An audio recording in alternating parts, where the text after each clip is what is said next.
एक राजा की 3 बेटियां। हर आदमी का एक भाग्य होता है और कोई भी किसी का भाग्य विधाता नहीं होता है। इस कहानी में किसी राज्य पर एक राजा राज करता है। उसकी 3 बेटियां भी थी। राजा खुद को बहुत नेकदिल व्यक्ति मानता था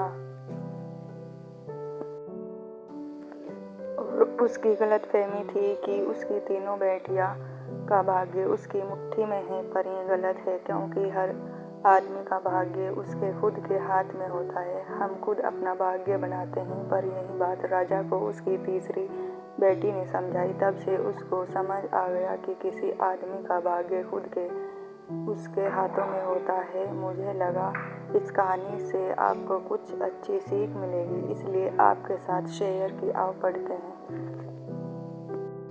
पुराने जमाने की बात है। एक राजा था जो अपने विचार, विवेक और नेकदिली पर बहुत ज़्यादा भरोसा करता था। उसे लगता था कि वो दूरदर्शी, न्यायी और विचारशील व्यक्ति है। एक दिन राजा ने अपनी तीनों बेटियों को बुलाया और कहा, जो मेरा है वो सब तुम्हारा है। मुझसे ही तुम तीनों को जीवन मिला है और मेरी ही इच्छा से तुम्हारा भूतकाल, वर्तमान काल और भविष्य बना है और बनेगा। तुम तीनों का भाग्य मेरी मुट्ठी में है। राजा के इतना कहने पर उसकी 2 बेटियों ने शांत भाव से हाँ कर दी। पर तीसरी बेटी ने कहा, हालांकि मुझे भी हाँ कहनी चाहिए, लेकिन मुझे नहीं लगता कि मेरा भाग्य आपकी मुट्ठी में है। राजा इस बात को सुनकर गुस्सा हो गया और अपनी बेटी के इन कथनों को चुनौती समझा। उसने खुद को सही साबित करने का फैसला लिया और अपनी तीसरी बेटी को जेल में कैद कर दिया।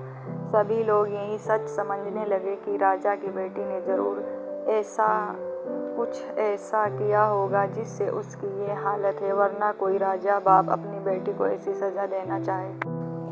एक दिन राजा ने अपनी बेटी से कहा, तुम्हारी ये जिद मुझे और गुस्सा दिलाती है। अगर तुम मेरे राज में मेरी आंखों के सामने रही तो न जाने मैं क्या कर बैठूंगा। मैं तुझे मौत की सज़ा सुना सकता हूँ, पर मैं नेक दिल हूँ, इसलिए मैंने फैसला लिया है कि अब से तुम मेरे राज्य से जो सटी हुई जंगली ज़मीन है जहाँ जानवरों का बसेरा है, अब तुम भी वहीं रहोगी। रखा जाता है जो मेरे आदेश का पालन नहीं करते। तुमने भी अपनी जिद की वजह से मेरी बात नहीं मानी, इसलिए तुम भी अब वहाँ मौजूद लोगों के साथ अपना पूरा जीवन काटोगी। इसके बाद तीसरी बेटी को उस जंगल की ज़मीन पर रहने के लिए भेज दिया गया। वहाँ वह फल और सब्जियाँ खाने और एक गुफा में रहने लगी। उसके पास पीने के लिए झरने का पानी और ठंड से बचने के लिए सिर्फ सूरज की धूप का ही सहारा था। ताज़ी सब्जियाँ और फल खाते खाते वो जल्द ही पूरी तरह स्वस्थ हो गई।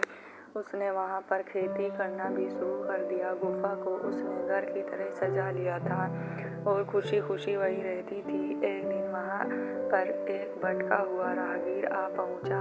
उसे देखते ही देखते राजा की तीसरी बेटी से प्रेम हो गया और दोनों खुशी खुशी वहीं रहने लगे।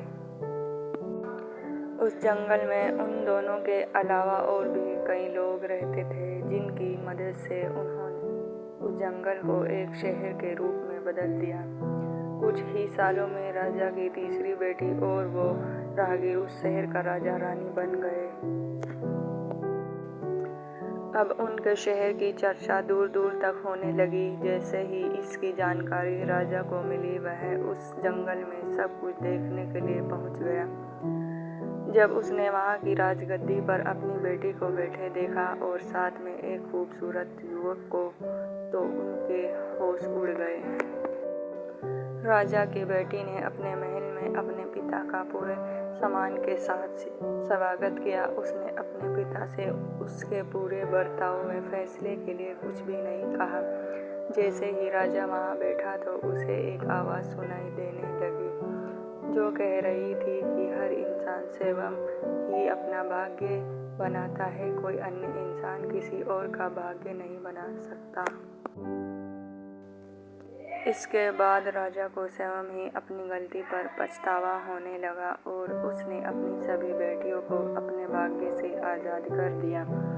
उसने अपनी तीनों बेटियों से कहा, भले ही तुम तीनों का भाग्य मेरे हाथों में है, लेकिन हर व्यक्ति खुद ही परिस्थितियों के अनुसार अपना भाग्य अच्छा व बुरा बना सकता है।